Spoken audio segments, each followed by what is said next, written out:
ദൈവതിരുനാമത്തിന് മഹത്വമുണ്ടാകട്ടെ. ഒരു പുതിയ പ്രഭാതം കൂടെ കർത്താവ് നൽകിയതോർത്ത് നമുക്ക് ദൈവത്തിന് സ്തോത്രം ചെയ്യാം.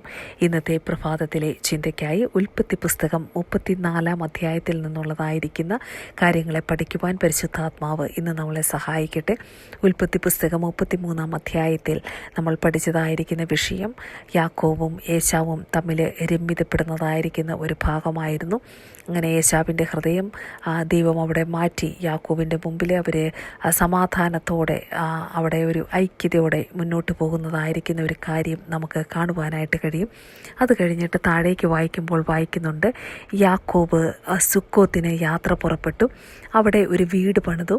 അത് കഴിഞ്ഞിട്ട് അവിടെ ഇങ്ങനെ വായിക്കുന്ന കാര്യം, ഈ പദനാരാമിൽ നിന്ന് വന്നതിന് ശേഷം, അതായത് ലാബാൻ്റെ ആ ഒരു അടിമത്വത്തിൽ നിന്ന് വന്നതിന് ശേഷം കനാൻ ദേശത്തിലെ ശേഖേം എന്ന പട്ടണത്തിൽ സമാധാനത്തോടെ എത്തി പട്ടണത്തിനരികെ പാളയമടിച്ചു എന്ന് കാണാനായിട്ട് കഴിയും.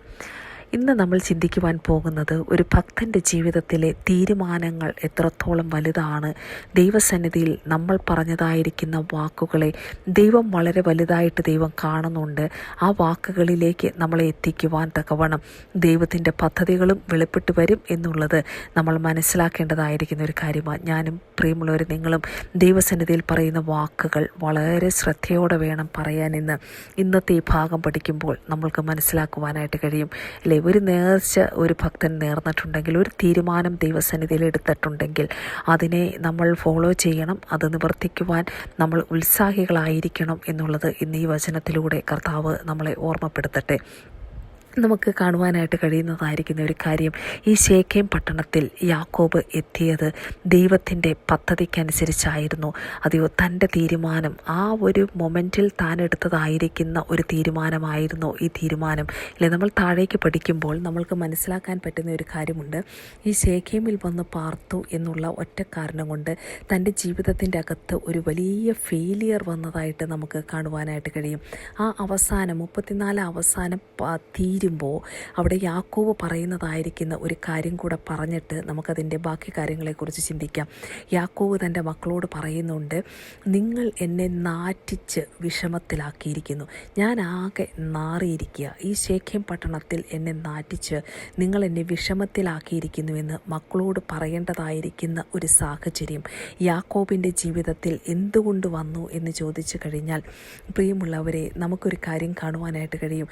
ഉൽപ്പത്തി പുസ്തകം 28 അധ്യായത്തിൻ്റെ അകത്ത് യാക്കോബ് നമുക്കറിയാം, അവിടെ തൻ്റെ അപ്പൻ്റെ പ്രതിഭവനത്തിൽ നിന്ന് ഓടി മുന്നോട്ട് പോകുന്നതായിരിക്കുന്ന സാഹചര്യത്തിൽ വിഷമിച്ച് ഇങ്ങനെ കിടക്കുന്നതായിരിക്കുന്ന സമയം ആ തലയണ എടുത്ത് കല്ലായി തലയണയെടുത്ത് വെച്ച് ഒരു കല്ലിനെ തലയണയായി വെച്ച് കിടന്ന് ഉറങ്ങി. ആ രാത്രിയിൽ താനൊരു ദർശനം കാണുന്നതായിരിക്കുന്ന ഒരു കാര്യമുണ്ട്. ദൂതന്മാർ കയറുകയും ഇറങ്ങുകയും ചെയ്യുന്ന കാഴ്ച കണ്ടു. അങ്ങനെ ആ സ്ഥലത്തിന് അവിടെ ബേഥേൽ എന്ന് പേർ വിളിച്ചു. ആ ഭാഗം നമുക്കറിയാം. അത് കഴിഞ്ഞിട്ട് അവിടെ ഇങ്ങനെ ഒരു വാക്യം എഴുതി വച്ചിട്ടുണ്ട്, യാക്കോബ് ഒരു നേർച്ച നേർന്നു. എന്താണ് യാക്കോബിൻ്റെ നേർച്ച?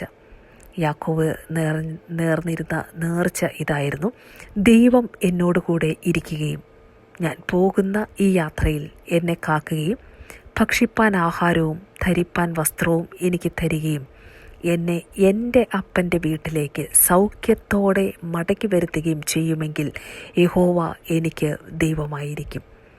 ഞാൻ തൂണായി നിർത്തിയ ഈ കല്ല് ദൈവത്തിൻ്റെ ആലയവുമാകും എന്ന് പറഞ്ഞു. അപ്പോൾ താൻ തലയണയായി വെച്ചിരുന്ന കല്ലെടുത്താണ് അവിടെ ഒരു തൂണായിട്ട് നിർത്തിയിട്ട് ഈ ഒരു നേർച്ച അവിടെ നേരുന്നത്. ആ നേരുന്ന നേർച്ചയിൽ പറഞ്ഞ സകല കാര്യങ്ങളും സംഭവിച്ചു. ദൈവം കഴിഞ്ഞ 20 വർഷം കൂടെയിരുന്നു, അനുഗ്രഹിച്ചു. യാക്കോബ് തന്നെ പറയുന്നുണ്ട്, ഒരു വടിയുമായിട്ടാണ് ഞാനിത് ഇവിടെ കടന്നങ്ങോട്ടേക്ക് പോയത്, പക്ഷേങ്കിൽ ഇന്ന് 2 കൂട്ടമാക്കി ദൈവം എന്നെ തീർത്തു എന്നെല്ലാം പറഞ്ഞ് താൻ വളരെ സന്തോഷത്തോടെ ഇരിക്കുന്ന ഒരു വ്യക്തിയായിരുന്നു. ആ മടങ്ങി വരുന്നതായിരിക്കുന്ന സമയത്ത് തൻ്റെ വാക്കുകൾ അല്ലെ, തൻ്റെ ജീവിതത്തിലെ യേശാവിനോടുള്ള ബന്ധത്തിലെ കുറ്റബോധം തൻ്റെ ജീവിതത്തിൽ ഉണ്ടായിരുന്നുവെങ്കിലും ദൈവം തന്നെ ആ ഭൗതികമായി ഒത്തിരി അനുഗ്രഹങ്ങളെ ദൈവം അനുഗ്രഹിക്കുവാനായിട്ട് ഇടയായി തീർന്നു. ഇതും കഴിഞ്ഞിട്ട് നമുക്കറിയാം, യേശാവുമായിട്ടുള്ള ബന്ധത്തിൽ പോലും താൻ ഒരു രാത്രി മല്ലുപിടിച്ച് തൻ്റെ ജീവിതത്തിൽ വളരെ വലിയ ഒരു വിടുതൽ അനുഭവിക്കാനും യേശാവ് വളരെ സൗമ്യനായി ഡീൽ ചെയ്യുവാനും ഒക്കെ ഇടയായി തീർന്നു. എന്നിട്ടും ഈ നേർച്ച യാക്കോബ് മറന്നുപോയില്ലേ എന്ന് നമുക്ക് ഒന്ന് ചിന്തിക്കാൻ നമുക്ക് ഇന്നത്തെ ദിവസം സമയമെടുക്കാം അല്ലേ. യാക്കോബിൻ്റെ ജീവിതത്തിൽ ഈ ഒരു നേർച്ച യാക്കോബ് മറന്നു പോയിരിക്കാം അല്ലേ. അങ്ങനെയാണ് നമുക്കും ചിന്തിക്കുവാനായിട്ട് കഴിയുന്നത്. അല്ല എങ്കിൽ ശേഖേമിൽ അവിടെ ഒരു ആലയം അവിടെ പണിത്, അവിടെ ഒരു യാഗപീഠം പണിതു എന്നൊക്കെ നമ്മൾ വായിക്കുന്നുണ്ട്. അവിടെ യാഗപീഠം പണിതു, എൽ എലോഹെ ഇസ്രായേൽ എന്നെല്ലാം അതിന് പേരിട്ടു എന്നൊക്കെ കാണുവാനായിട്ട് കഴിയുമെങ്കിലും ദൈവസന്നിധിയിൽ പറഞ്ഞിരുന്നതായിരിക്കുന്ന ഒരു വാക്ക് യാക്കോബ് മറന്നുപോയോ എന്നുള്ളത് നമ്മളൊന്ന് ചിന്തിക്കേണ്ടതായിട്ടിരിക്കുന്നു. ഈ നേർച്ച താൻ നേർന്നു അല്ലേ, ആ നേർച്ച നേർന്നു, പക്ഷേ ആ നേർച്ച താൻ മറന്നു എന്ന് നമുക്ക് ഇന്ന് ചിന്തിക്കുവാനായിട്ട് കർത്താവ് നമ്മളെയും സഹായിക്കട്ടെ. കാരണം ഒരാളുടെ ജീവിതത്തിൽ ഒരു ഫെയിലിയർ വന്നിട്ടുണ്ടെങ്കിൽ പ്രിയമുള്ളവർ, ഈ വചനത്തിനകത്ത് എന്തുകൊണ്ടാണ് ജയവും പരാജയവും എഴുതിയിരിക്കുന്നത് എന്ന് വെച്ച് കഴിഞ്ഞാൽ നമ്മൾ ആ ജയത്തിൻ്റെ വഴികളിലൂടെ നടക്കണം, പരാജയപ്പെട്ടു പോകുവാനായിട്ട് ഇടയായി തീരരുത്. ഭക്തന്മാരുടെ ജീവിതത്തിലും പരാജയം വരുവാനായിട്ടുള്ളതായിരിക്കുന്ന ഒത്തിരി മേഖലകളുണ്ട്. അവിടെ നമ്മളും ശ്രദ്ധയോടെ നടക്കണമെന്നാണ് ഈ വചനത്തെ കൂടെ ദൈവം നമ്മളോട് പഠിപ്പിക്കുന്നത്. എന്തായാലും നമ്മൾ ആ 34-ാം അധ്യായത്തിലേക്ക് വന്നു കഴിയുമ്പോൾ ആ ദേശത്തിലേക്ക് ഇറങ്ങി നടക്കുകയാണ് യാക്കോബിൻ്റെ മകളായിരിക്കുന്ന ദീന അല്ലേ. കന്യകമാരെയൊക്കെ ഒന്ന് കാണാൻ വേണ്ടിയിട്ട് അവളിങ്ങനെ ഇറങ്ങി നടക്കുന്നതായിരിക്കുന്ന സമയത്ത് നമ്മൾ ഒരുപക്ഷെ അവിടെ ചിന്തിക്കേണ്ടതായിരിക്കുന്ന കാര്യമുണ്ട് അല്ലേ. പെൺമക്കളാണ്, അവരങ്ങനെ വീട്ടിൻ്റെ വെളിയിൽ ഇറങ്ങി നടക്കേണ്ടതായിരിക്കുന്ന സാഹചര്യങ്ങളൊക്കെ അനുവദിക്കാമായിരുന്നു എന്നുള്ളതായിരിക്കുന്ന ചിന്തകളൊക്കെ നമ്മളെ ചിന്തിപ്പിക്കേണ്ടതായിരിക്കുന്ന കാര്യങ്ങളാണ്. പക്ഷെ എന്തായാലും അവളവിടെ ഇറങ്ങി നടന്നു എന്ന് നമുക്ക് കാണുവാനായിട്ട് കഴിയും. അവിടെ നമുക്ക് ഞാൻ ആരെയും കുറ്റം പറയാനായിട്ട് ആഗ്രഹിക്കുന്നില്ല, പക്ഷേ എന്നിരുന്നാലും അല്ലെ നമ്മളൊക്കെ ശ്രദ്ധിക്കേണ്ടതായിരിക്കുന്ന കാര്യമാണ്. ആ കന്യകമാരെ കാണാനൊക്കെ ആയിട്ടാണ് അവൾ പുറത്തേക്ക് ഇറങ്ങിയത്, പക്ഷേ വളരെ അപകടം പിടിച്ച ഒരിടത്തേക്കാണ് അവൾ ചെന്ന് ചേരുവാനായിട്ട് ഇടയായിത്തീർന്നത്. ദേശത്തിൻ്റെ പ്രഭുവായിരുന്ന ശേഖേം അവളെ കണ്ടുപിടിച്ചുകൊണ്ട് പോയി അവളോടുകൂടെ ചെയ്യിച്ച് അവൾക്ക് പോരായ്മ വരുത്തി എന്ന് വചനത്തിൽ പറയുന്നു. അവൻ്റെ ഉള്ളം ദീനയോട് പറ്റിച്ചേർന്നു. അങ്ങനെ ശേഖേം അപ്പനോട് പറയുകയാണ്, ഈ ബാലയെ എനിക്ക് ഭാര്യയായിട്ട് എടുക്കണം എന്നെല്ലാം പറയുന്നുണ്ട്. അങ്ങനെ ഹാമോർ വന്നിട്ട് ഇവിടെ വന്ന് യാക്കോബിനോട് ഈ വിഷയങ്ങളൊക്കെ സംസാരിക്കാനായിട്ട് അടുത്ത് വരുന്നുണ്ട്. അപ്പോൾ പറയുന്നുണ്ട്, യാക്കോബ് പറയുന്ന കാര്യം, ഇപ്പോൾ മക്കളാരും അടുത്തില്ല, അവർ വരട്ടെ എന്നൊക്കെ പറഞ്ഞ് അങ്ങനെ കാര്യങ്ങളൊക്കെ മുന്നോട്ട് നീക്കുവാനായിട്ട് ആഗ്രഹിക്കുന്നതായിരിക്കുന്ന ഒരു സാഹചര്യം നമുക്ക് കാണുവാനായിട്ട് കഴിയും. പക്ഷേ എങ്കിൽ താഴേക്ക് വന്ന് നമ്മൾ പഠിച്ചു കഴിയുമ്പോൾ നമുക്കൊരു കാര്യം മനസ്സിലാക്കാൻ പറ്റുന്ന ഒരു കാര്യമുണ്ട്. ഇങ്ങനെ അവർ വന്ന് കല്യാണ ആലോചനയുമായിട്ട് വന്നിരിക്കുകയാണ്. അപ്പോൾ ഹാമോറൊക്കെ പറയുന്ന ഒരു കാര്യമുണ്ട്, ഞങ്ങളോട് വിവാഹ സംബന്ധം കൂടി നിങ്ങളുടെ സ്ത്രീകളെ ഞങ്ങൾക്ക് തന്നു കഴിഞ്ഞാൽ ഞങ്ങളുടെ സ്ത്രീകളെ നിങ്ങൾക്കും എടുക്കാം, അങ്ങനെ അങ്ങോട്ടും ഇങ്ങോട്ടും നിങ്ങൾക്ക് വ്യാപാരമൊക്കെ ചെയ്ത് സ്വത്തും വസ്തുവൊക്കെ സമ്പാദിക്കാനായിട്ടുള്ള നല്ലൊരു പ്ലാറ്റ്ഫോമാണ് ഇവിടെ എന്നൊക്കെ പറഞ്ഞ് ഹാമോർ വളരെ കാര്യമായിട്ട് ഇവിടെ യാക്കോബിനോടൊക്കെ സംസാരിക്കുന്നതായിരിക്കുന്ന കാര്യമുണ്ട്. പക്ഷേങ്കിൽ ഇവിടെ നമുക്ക് ഒരു കാര്യം കാണാനായിട്ട് കഴിയും. അതിൻ്റെ 13-ാം വാക്യത്തിൽ ഇങ്ങനെ പറയുന്നുണ്ട്, ഈ യാക്കോബിൻ്റെ പുത്രന്മാർ ശേഖേമിനോടും അവൻ്റെ അപ്പനായ ഹാമാറിനോടും വളരെ അവിടെ കപടമായി സംസാരിച്ചു എന്ന് നമുക്ക് കാണുവാനായിട്ട് കഴിയും. അവരെന്താണ് കപടമായി സംസാരിച്ചതെന്ന് ചോദിച്ചാൽ അവർ പറയുകയാണ്, ഞങ്ങളുടെ സഹോദരിയെ ഭാര്യയായിട്ടൊക്കെ തരാം, പക്ഷേങ്കിൽ ഈ അഗ്രചർമ്മം, ഈ പരിച്ഛേദന ഏക്കാത്ത ആർക്കും ഞങ്ങൾക്ക് സ്ത്രീകളെ കൊടുക്കാനായിട്ട് പറ്റത്തില്ല. അതുകൊണ്ട് നിങ്ങളുടെ കൂടെയുള്ള ആണുങ്ങളെല്ലാം പരിച്ഛേദന ഏറ്റ് ഞങ്ങളെപ്പോലെ ആയിത്തീരുമെങ്കിൽ ഞങ്ങളുടെ സ്ത്രീകളെ നിങ്ങൾക്ക് എടുക്കാം എന്നുള്ളതായിരിക്കുന്ന കാര്യങ്ങളൊക്കെ പറയുന്നു. ഇവർ ആ വാക്ക് കേട്ട് വിശ്വസിച്ച് കപടതയോടെയാണ് യാക്കോബിൻ്റെ മക്കൾ സംസാരിച്ചത്. കാരണം തൻ്റെ പെങ്ങളെ അല്ലെങ്കിൽ അവരുടെ സഹോദരിയെ ചതിച്ച് ഒരുത്തിനോട് പകരം ചെയ്യണമെന്നുള്ളതായിരിക്കുന്ന തീവ്രമായിരിക്കുന്ന ഒരു പ്രതികാര ചിന്ത അവരുടെ ഉള്ളത്തിലുണ്ടായിരുന്നു. അപ്പോൾ എന്തായാലും ഹാമോരിൻ്റെ പട്ടണക്കാരെല്ലാവരും ഒക്കെ പരിച്ഛേദന ഏറ്റു.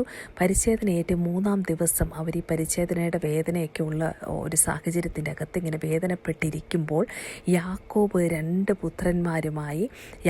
2 പുത്രന്മാരായി 25-ാം വാക്യത്തിൽ ഇങ്ങനെ വായിക്കുന്നു, 2 പുത്രന്മാരായി ദീനയുടെ സഹോദരന്മാരായ ശിമയോനും ലേവിയും അവരുടെ വാളെടുത്തും കൊണ്ട് അവിടെ ഉണ്ടായിരുന്ന ആണുങ്ങളെ എല്ലാം കൊന്നു. ഈ ദീനയെ അശുദ്ധമാക്കിയ അല്ലെങ്കിൽ ശേഖേമിൻ്റെ ആ വ്യക്തിയെയും ആ വാളുകൊണ്ട് ഒക്കെ അവർ കൊല്ലുവാനായിട്ട് ഇടയായിത്തീർന്നു.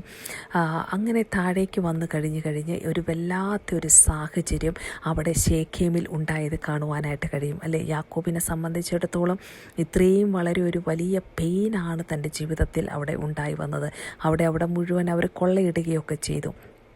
തൻ്റെ സഹോദരിയെ നശിപ്പിച്ചതായിരിക്കുന്ന ആ കൂട്ടരോട് തന്നെ ഇല്ല, ഒരുത്തനാണ് ചെയ്തതെങ്കിലും ആ ദേശത്തെയും ആ പട്ടണത്തെയും മുഴുവൻ അവർ നശിപ്പിച്ച് കളഞ്ഞ് എല്ലാം അങ്ങനെ അവരുടെ ആ കന്നുകാലികളെയെല്ലാം അപഹരിക്കുകയും പിന്നെ അവിടെ പറയുന്ന കാര്യമുണ്ട്, അവരുടെ സമ്പത്തും എല്ലാ പൈതങ്ങളെയും സ്ത്രീകളെയും ഒക്കെ കൊണ്ടുപോയി വീട്ടിലുള്ളതെല്ലാം അവർ കൊള്ളയിടുവാനായിട്ട് ഇടയായി തീർന്നു. ഈ ശിമിയോനും ലേവിയും ഒക്കെ ചേർന്നിട്ട് യാക്കോബിൻ്റെ മക്കൾ അങ്ങനെ വളരെ ഒരു മോശമായിരിക്കുന്ന ഒരു സാഹചര്യം അവിടെ ഉണ്ടാകുവാനായിട്ട് കാരണമായി തീർന്നു. പ്രിയമുള്ളവരെ, എന്തുകൊണ്ടാണ് ഈ ഒരു സാഹചര്യം അവിടെ ഉണ്ടായി വന്നതെന്ന് ചോദിച്ചു കഴിഞ്ഞാൽ ഒരു പക്ഷേങ്കിൽ ഞാൻ വിശ്വസിക്കുന്നു യാക്കോബ് താനെടുത്തതായിരിക്കുന്ന തീരുമാനം മറന്നുപോയത് കൊണ്ടായിരിക്കണം അല്ലേ.